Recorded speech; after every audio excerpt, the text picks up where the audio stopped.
Então, boa tarde a todos, né? Respeitando aqui também o horário, muita gente já está conectada. Então, eu gostaria de agradecer a presença de todos, em especial a equipe da Farmacovigilância, né? Essa apresentação e as últimas atualizações sobre os relatórios benefício-risco e a lista de ativos, né, representam uma grande dedicação, muito esforço, muito estudo, né? Reflexões. Então, acho que é uma forma da gente interagir com o setor, colher aí as reflexões também, né, dessa parceria que a gente precisa para fortalecer a farmacovigilância do país. Então, desejo um bom trabalho a todos, um bom caminho aí, muitas contribuições e fico à disposição. Eu sou Simone, né, trabalho aqui na Gerência Geral de Monitoramento de Produtos Sujeitos à Vigilância Sanitária. Também fazemos parte, né, da diretoria, a quinta diretoria, que tem nos apoiado nesse processo. Então, coloco, né, a Gegemon à disposição, o trabalho de toda a equipe, e fico aqui acompanhando os trabalhos. Que seja uma tarde, né, algumas horas, um tempo produtivo e que possamos avançar. Obrigada. Bom, é, eu me chamo Flávia, né? Boa tarde a todos. Eu sou a Flávia Alves. Eu estou como gerente de farmacovigilância, né? Estou acompanhada aqui da minha equipe, Adriana, Fernanda, a Flávia, a outra Flávia, a Mariama, são as que eu estou vendo aqui rapidamente. Agradeço aqui a disponibilidade de todos, né? A gente pretende nessa reunião tirar todas as dúvidas, né? As dúvidas possíveis que vocês tiverem sobre essa nova estratégia do RPBR, né? A gente publicou, né? A gente estava devendo essa publicação, e aí ela veio, né? Já com bastante estudo, como a Simone falou, nós verificamos como é feito em outros países. Aí eu vou fazer uma breve apresentação e ao final a gente faz a gente abre para perguntas. E se vocês quiserem também já ir colocando no chat algumas perguntas, mas primeiro, eu acho que é melhor ouvir a apresentação primeiro, né? Porque eu acho que pode ser que algumas dúvidas sejam esclarecidas, tá? Então eu vou compartilhar aqui a apresentação. Só microfone? Não. Eu vou tentar também fechar todos os microfones para não atrapalhar, porque como é muita gente, pode ser que tenha ruído aí que dificulte que todos ouçam, né?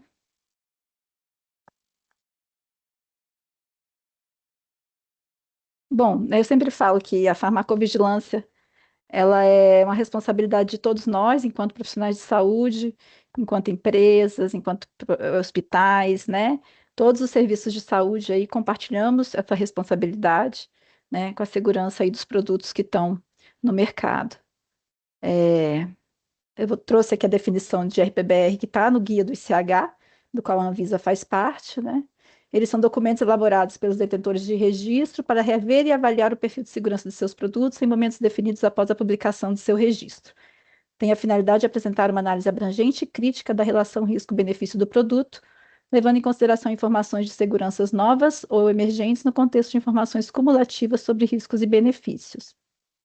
A gente trouxe aqui uma parte, né, do início do RPBR, né, que fala, né, dando contexto, que a gente sabe que no registro, né, os estudos são controlados, a gente tem uma população mais definida, conforme os critérios de inclusão e exclusão dos estudos, mas na vida real, né, quando o medicamento vai para o mercado, é, eles são utilizados em populações que não estavam previstas nos estudos clínicos, né? Elas são usados mais a longo prazo. Então, a gente pode identificar aí, além de reações adversas raras, várias outras que não estavam previstas, né? Então, tem vários casos aí no histórico, né? Vocês que são empresas, vocês sabem, né? O histórico de produto de vocês, de produtos que tiveram que ser tirados no mercado depois de um tempo, porque houveram novas informações, né? Durante o ciclo de vida aí do medicamento, que mostrou que eles não tinham o seu benefício-risco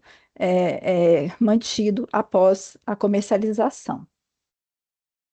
Então, assim, o guia do ICH é 2C, né? Foi internalizado pela Anvisa, Devemos publicar em breve aí no nosso portal esse guia traduzido junto com perguntas e respostas, que eu acho que vai ajudar ainda vocês a tirar mais dúvidas ainda que vocês, porventura, venham a ter, né? O guia está no site do ICH, é disponível. E esse guia sugere que as agências se baseiem na data de nascimento internacional do medicamento para determinar a data de fechamento dos dados para a inclusão destes no RPBR dentro de um intervalo definido. Vocês já conhecem, a gente não mudou a estratégia, né? Assim, a estratégia de elaboração do RPBR continua a mesma, né? Então, assim, toda empresa, né, é responsável pelo benefício-risco dos seus produtos e tem, né, como isso deveria estar na política de qualidade da empresa, ela tem como também como atribuição, né? Isso está também nas boas práticas de farmacovigilância, a elaboração desses RPBRs.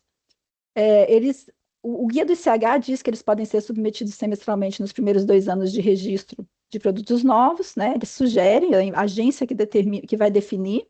Para os RPBRs apresentados de forma rotineira, os relatórios devem basear-se em dados cumulativos com conjuntos de dados de intervalos de 6 meses ou múltiplos destes. Né? E aí fala que essa data única, né, de nascimento internacional e a data de fechamento também evita aí o retrabalho para os medicamentos que estão em diferentes países, né? Então evita aí o retrabalho para preparar um único RPBR. A evolução do marco legal, né? A gente já teve a RDC 136 de 2003, a 4 de 2009 e atualmente a gente está na 406 de 2020, na IN 63 também. Vocês conhecem bem, elas trazem muito bem definido, muito bem internalizado esse guia do ICH, né? O ICH, todos sabem, a Anvisa faz parte do ICH. E aí eu vou citar algumas partes bem específicas dessa norma, né, que diz que o detentor de registro deve manter rotina de avaliação da relação benefício-risco de seus produtos. Qualquer alteração no equilíbrio entre esses benefícios deve ser informada imediatamente à Anvisa, inclusive novos dados que possam existir provenientes de estudos pós-registro, indicando a ocorrência de sinais ou mudanças na relação benefício-risco dos medicamentos. Né, aí ela traz aqui as seções específicas sobre os relatórios periódicos de benefício-risco, né? Diz aqui que os detentores devem elaborar os relatórios para rever e avaliar o perfil de segurança de seus produtos, deve incluir todas as notificações de eventos recebidas, né, inclusive as não graves, ainda que o evento tenha ocorrido em outro país. Né, ele deve contemplar a avaliação sobre os casos de inefetividade terapêutica ocorridos no período, tanto aqueles abarcados pelo parágrafo 1º do artigo 30, quanto os demais casos. O formato, né, tá na IN 63, o formato de como que deve ser, vocês também já estão acostumados, porque já desde 2021 que a gente vem publicando essas listas, e a gente pedia que esses RPBR já no formato da IN 63, né, o detentor deve apresentar todas as informações necessárias à avaliação minuciosa dos casos individuais, a identificação de sinais e a identificação de uso off-label.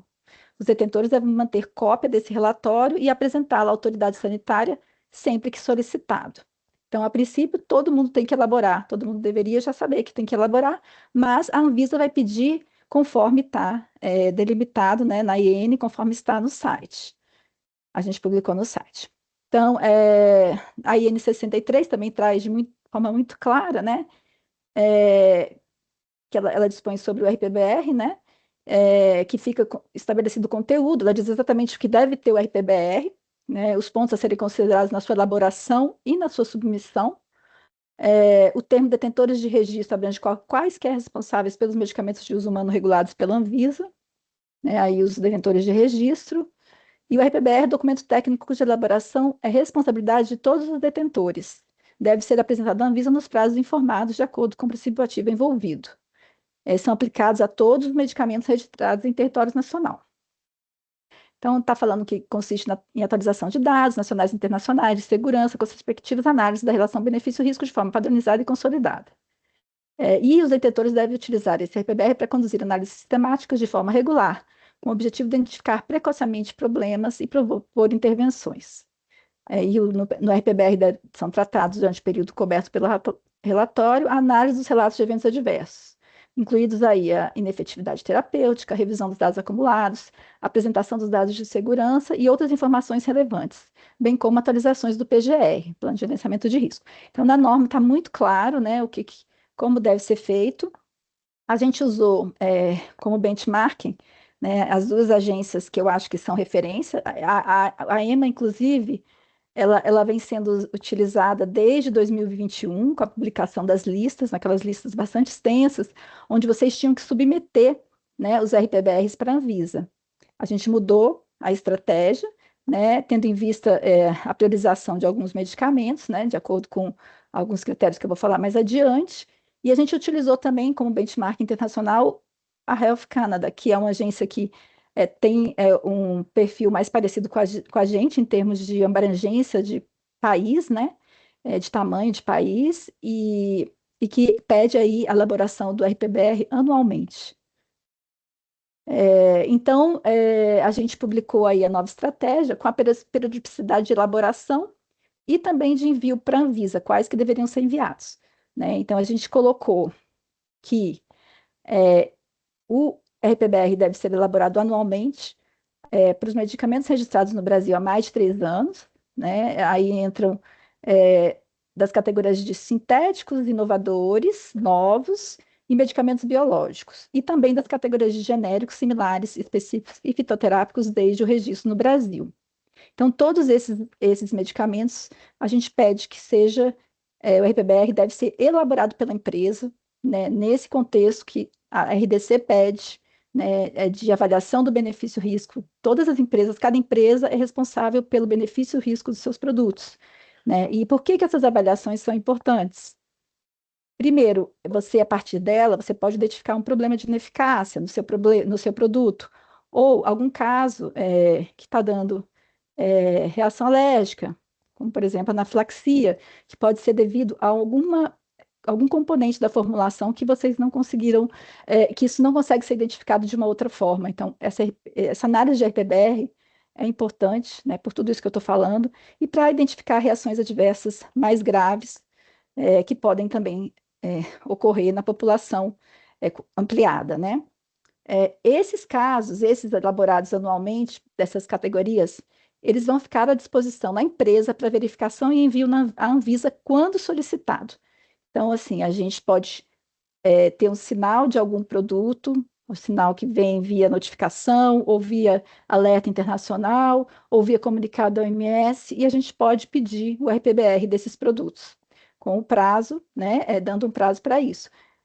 Ou também, durante uma inspeção, a gente pode verificar se esses RPBRs estão sendo elaborados.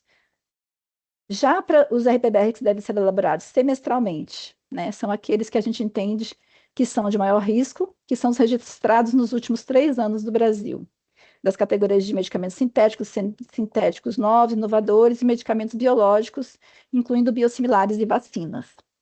Então, esses medicamentos, a gente entende que é importante a realização da elaboração do RPBR a cada 6 meses, que é o que né, está alinhado, tudo isso aqui que eu estou falando está alinhado com o ICH e com as agências, como eu já falei, com as agências internacionais.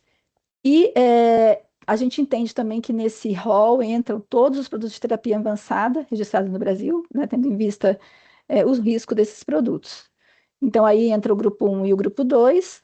Né, o grupo 1 realiza, mas não envia, ele elabora o RPBR a cada 6 meses, né, e qualquer alteração deve ser comunicada à Anvisa e alterada a bula, né, e no caso do grupo 2, a gente elaborou uma lista dos que têm que ser enviados para a Anvisa e que vão ser avaliados a cada ano. A gente vai publicar uma lista diferente com novos ativos que a gente vai priorizar.